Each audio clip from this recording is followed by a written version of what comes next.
What we have been doing so far, I have instructed them and advised them to make criminal reports. We tried to make those criminal reports this morning, the reports at the patrol bands.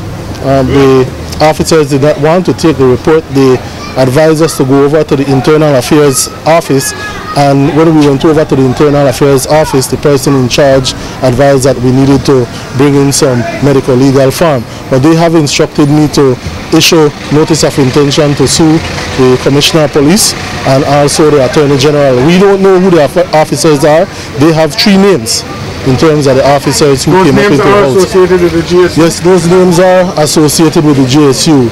One of the names are the names that are always called. In terms of anybody accepting any kind of responsibility for the beating, no. But I have also been instructed by the homeowner, Mrs. Barbara Fraser, and what happened is that members from the people from the Internal Affairs of the police department had gone over to the Dean Street apartment, and they had fixed up the doors that were kicked in and that kind of thing. So in our view, that's some kind of concession of some sorts, no? That there was some involvement with the police, because it was the police who went there and fixed up the doors.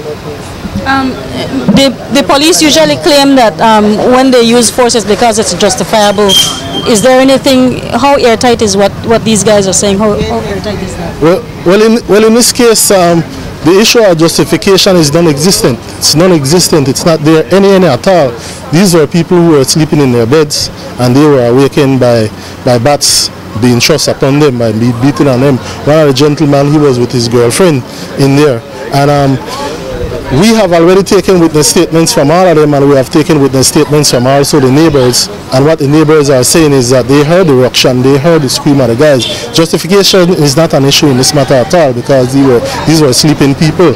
In terms of Mr. Albert Fuentes, his injuries have been classified as grievous harm. What happened is that he suffered a broken elbow. There was a break on his elbow. In terms of Mr. Leonard Myers, his injuries have been certified as wounding. In addition to all the bruises that he got, he also got a split in the head. And Mr. Sean Ali, his injuries were harmed. They were just basically bruises from off the baton on his body. And Mr. Brandon Tillett, his shoulder was actually broken, and that had been certified by the doctor as grievous harm. So I represent all 4, and all 4 will be seeking legal redress against the Commissioner of Police and also against the government of Belize in the person of the Attorney General.